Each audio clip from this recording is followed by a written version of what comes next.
আচ্ছা, আগেকার দিনে একটি অ্যানুয়াল পরীক্ষা হতো, তো এখন ইউনিট টেস্ট চালু হয়েছে। এই ইউনিট টেস্ট বিষয়ে আপনার মতামত কি?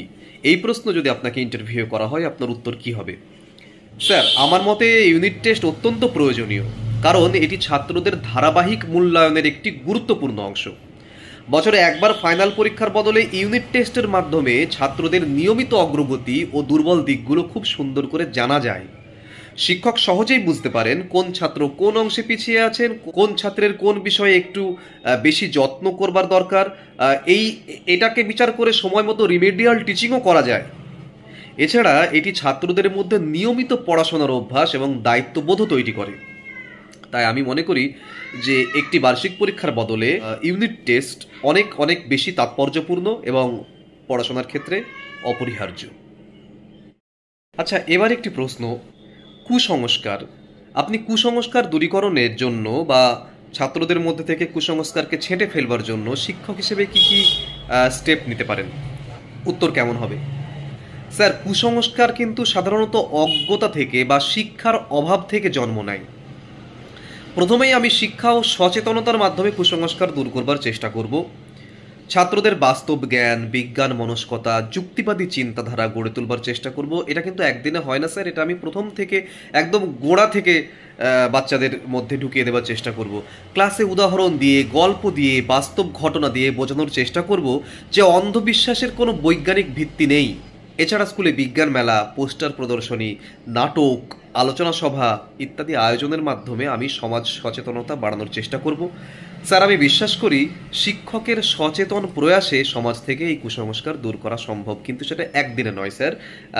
একদম গোড়া থেকে বাচ্চাদের মধ্যে থেকে এই কুসংস্কারের বীজ উপড়ে ফেলতে হবে, তবে এই কুসংস্কার দূরীকরণ সম্ভব এবং একটা নতুন সমাজ, একটা নতুন পৃথিবী গড়ে তোলা সম্ভব।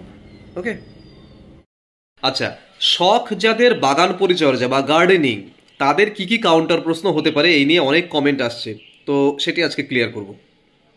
আপনি যখন বলছেন শখ হচ্ছে গার্ডেনিং, তখন প্রথম প্রশ্ন আপনাকে যেটা করা হতে পারে সেটি হচ্ছে আপনি কি ধরনের গাছ লাগাতে ভালোবাসেন। এবার এটি তো আপনার ব্যক্তিগত পছন্দ, যে আমি ফুল গাছ বা ঔষধি গাছ পছন্দ করি বলতে পারেন, যেমন টগর, জবা, তুলসী, অ্যালোভেরা ইত্যাদি। এগুলো ঘরকে সুন্দর রাখে, ঘরকে পরিশুদ্ধ রাখে, পরিবেশকে পরিশুদ্ধ রাখে, এগুলো বলতে পারেন। এগুলো নিজের চয়েস। কিন্তু গার্ডেনিং শখ থেকে আপনি কি শিখেছেন? দেখুন, প্রত্যেকটি শখ থেকে কি শিখেছেন মোটামুটি কিন্তু একই হয়। তো আমি শিখেছি ধৈর্য, যত্ন, ধারাবাহিকতা। গাছের মতো ছাত্রদেরও যত্ন এবং নিয়মিত মনোযোগ দিলে তবেই তারা বিকশিত হয়। এই শিক্ষা আমি গার্ডেনিং থেকেই পেয়েছি। এটি বলবেন আপনি। একজন শিক্ষক হিসেবে গার্ডেনিং শখ আপনাকে কিভাবে সাহায্য করে? একই প্রশ্ন ঘুরিয়ে। গার্ডেনিং আমাকে ধৈর্যশীল করে, মনোযোগী করে। যেমন গাছ বড় হতে সময় লাগে, ছাত্রদের উন্নতিতেও কিন্তু তেমন সময় লাগে। এই দৃষ্টিভঙ্গি কিন্তু শিক্ষকতার ক্ষেত্রে, এই দৃষ্টিভঙ্গি আমি কিন্তু গার্ডেনিং থেকেই পেয়েছি। এরপর ধরুন আপনাকে বলা হলো আপনি কি স্কুলে গার্ডেনিং ক্লাব চালু করতে আগ্রহী হবেন? অবশ্যই স্যার, আমি চাই ছাত্রছাত্রীরা পরিবেশ বান্ধব হোক। একটা ইকো ক্লাব বা গার্ডেনিং ক্লাব করলে তারা প্রকৃতিকে ভালোবাসতে শিখবে, পরিবেশ রক্ষার গুরুত্ব বুঝবে, গাছের মর্ম বুঝবে। এরপর ধরুন বলল যে গার্ডেনিংয়ের সামাজিক বা শিক্ষামূলক দিক আছে বলে কিছু মনে করেন আপনি? তো স্যার, অবশ্যই গার্ডেনিং তো শুধু শখ নয়, এটা পরিবেশ শিক্ষা, এটা নৈতিক শিক্ষার অংশ। এখানে দায়িত্ববোধ, যত্ন, প্রকৃতির প্রতি শ্রদ্ধাবোধ ইত্যাদি গড়ে ওঠে, যা সমাজ সচেতনতা বাড়ায়। আপনার প্রিয় ফুল কোনটি, কেন, এরকম বলতে পারে। এবার এগুলো তো আমার তৈরি করে দেওয়ার কিছু নেই, এগুলো তো আপনার ব্যক্তিগত পছন্দ। এরপর ধরুন আপনাকে জিজ্ঞাসা করা হলো যে যদি স্কুলে জায়গা না থাকে তবুও আপনি কিভাবে বাগান করবেন স্কুলে। স্যার, এ ব্যাপারে আমি ওই যে বোতলে করে ছোট ছোট প্ল্যান্টেশন করতে পারি, যাকে আমরা মিনি গার্ডেনিং বলি আর কি, সেটা করতে পারি। ছাত্রদেরও এতে যুক্ত করা যায়, তারা নিজের হাতে ছোট ছোট গাছ লাগাবে, তাতে শেখার আগ্রহ বাড়বে, পরিবেশ সচেতনতা বাড়বে, গাছের প্রতি ইন্টারেস্ট বা আগ্রহ বাড়বে। এই তো মোটামুটি এই ধরনের প্রশ্নগুলো ফেস করতে হতে পারে আপনাদের, এর বেশি আর কি করবেন। আর শখ যদি সত্যি সত্যি আপনার ভেতরে থাকে, সে যে শখই হোক না কেন, তাহলে কোনো সাজেশন লাগবে না আর কি। কিন্তু আমি এইগুলো তৈরি করে দিচ্ছি এই কারণে, কারণ ওই শখের সঙ্গে শিক্ষার কি সম্পর্ক, ওই শখ আপনি বিদ্যালয়ে কি করে প্রয়োগ করবেন এবং ওই শখের সঙ্গে বাচ্চাদের কি করে রিলেট করবেন, বা ওই শখ আপনার পড়ানোর কাজে কতটা হেল্প করে, এই জিনিসগুলো, এই রিলেশনগুলো পয়েন্ট আকারে তৈরি করে দেওয়ার জন্য এই ভিডিওগুলো করা হচ্ছে কিন্তু, ঠিক আছে? নচেত আপনার শখ বিষয়ে কোনো প্রশ্নোত্তর তৈরি করে দেওয়া লাগেই না। আপনার যেটাতে প্যাশন, আপনার যেটাতে খুব আগ্রহ, সেটি বিষয়ে তো আপনি নিজেই সমস্ত কিছু জানেন। ব্যাপারটা হলো সেটাকে ওই শিক্ষার সঙ্গে সংযুক্তিকরণের যে ব্যাপারটা, সেই পয়েন্টগুলো ধরিয়ে দেওয়ার চেষ্টা করছে, কারণ ওখান থেকে কিন্তু প্রশ্ন হতে পারে। ওকে, এবার একটি অন্য ধরনের প্রশ্ন। ভর্তির ক্ষেত্রে লটারি না পরীক্ষা, কোনটাকে আপনি সমর্থন করেন, কেন করেন? উত্তর কি হবে?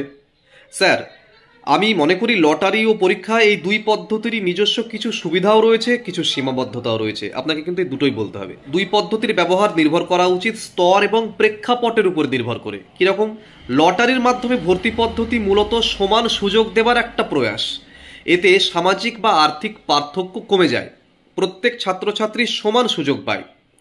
প্রাথমিক স্তরে শিশুরা এখনও পরীক্ষার চাপের জন্য কিন্তু প্রস্তুত নয় স্যার। অন্যদিকে উচ্চ শ্রেণীতে পরীক্ষার প্রয়োজন হয়, কারণ সেখানে শিক্ষার মান, প্রতিযোগিতার গুরুত্ব অনেক বেশি। তাই সেই স্তরে যোগ্যতার ভিত্তিতে ভর্তি হওয়াটাই সঠিক। আমার মতে প্রাথমিক স্তরে লটারি পদ্ধতি ন্যায়সঙ্গত, কিন্তু উচ্চ স্তরে মেধা যাচাইয়ের জন্য পরীক্ষা পদ্ধতি কিন্তু প্রয়োজনীয়। দুই পদ্ধতির ব্যবহার নির্ভর করা উচিত স্তর এবং প্রেক্ষাপটের উপর নির্ভর করে। ওকে, অন্যান্য সরকারি চাকরি বা প্রশাসনিক বা দপ্তর ভিত্তিক যে সমস্ত চাকরি হয়, তার সঙ্গে শিক্ষকতার পার্থক্য কোথায় বলে আপনি মনে করেন? এটা কিন্তু খুব ইম্পর্টেন্ট একটি প্রশ্ন শিক্ষকতার ইন্টারভিউয়ের জন্য, ভালো করে গুছিয়ে যেতে হবে। উত্তর কি বলবেন? স্যার, অন্যান্য সরকারি চাকরি বা মূলত প্রশাসনিক ও দপ্তর ভিত্তিক কাজের মাধ্যমে রাষ্ট্রের কার্যক্রম চালানো হয়, কিন্তু শিক্ষকতা সেরকম কোনো পেশা নয়। শিক্ষকতা মানুষের মেরুদণ্ড তৈরি করে, একটি শিশুর মেরুদণ্ড তৈরি করে। একজন সরকারি কর্মচারী নীতি বাস্তবায়ন করেন, আর একজন শিক্ষক সেই নীতির ধারককে তৈরি করেন, অর্থাৎ ভবিষ্যতের নাগরিক গড়ে তোলেন। একজন শিশু ভবিষ্যতে কেমন মানুষ হবে, তার যে বীজ বপন, সেটা কিন্তু একমাত্র শিক্ষকতার পেশাতেই সম্ভব। সরকারি চাকরিতে দায়িত্ব সীমিত থাকে, দাপ্তরিক সময় থাকে, কাজের পরিধি থাকে, কিন্তু একজন শিক্ষকের কাজের সময়ের কোনো পরিধি নেই। একজন শিক্ষকের দায়িত্ব শ্রেণীকক্ষের বাইরেও বিস্তৃত, এবং কতটা বিস্তৃত তার কোনো পরিসীমা নেই। তার আচরণ, তার চিন্তাধারা, তার মূল্যবোধ ছাত্রদের মধ্যে স্থায়ী প্রভাব ফেলবে। অর্থাৎ একটি মানুষের সার্বিক চরিত্র গঠন, একটি মানুষ কেমন হবে ভবিষ্যতে, তার সমস্ত কিছুর বীজ বপন হয়ে যায় এই শিক্ষকতা পেশার মাধ্যমে।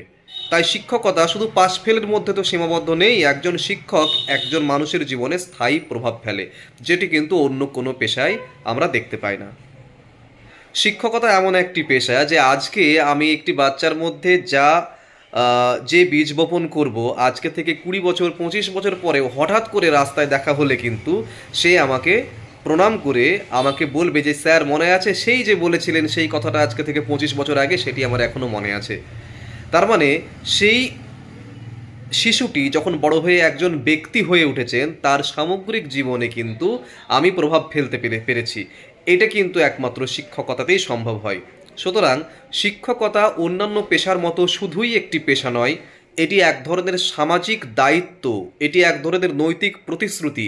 এবং আরেকটি কথা যদি বলতে চাই, সেটি হলো শিক্ষকতা হচ্ছে পেশার মাধ্যমে সেবা করবার একটি উপায়, যেটি অন্য কোনো পেশায় নেই, অন্য কোনো সরকারি পেশায় নেই।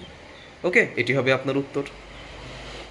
আজকের ভিডিও এই পর্যন্তই। স্ক্রিনে দেয়া এই নম্বরে আপনারা যোগাযোগ করতে পারেন, হোয়াটসঅ্যাপ করতে পারেন। যে কোনো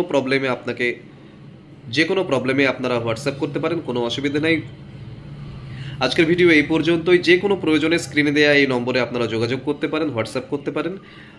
আমি ডেলি প্রায় 500 থেকে 600 প্রশ্ন জমা পড়ছে, আমি তাদের ইন্ডিভিজুয়ালি উত্তর দেওয়ার চেষ্টা করছি।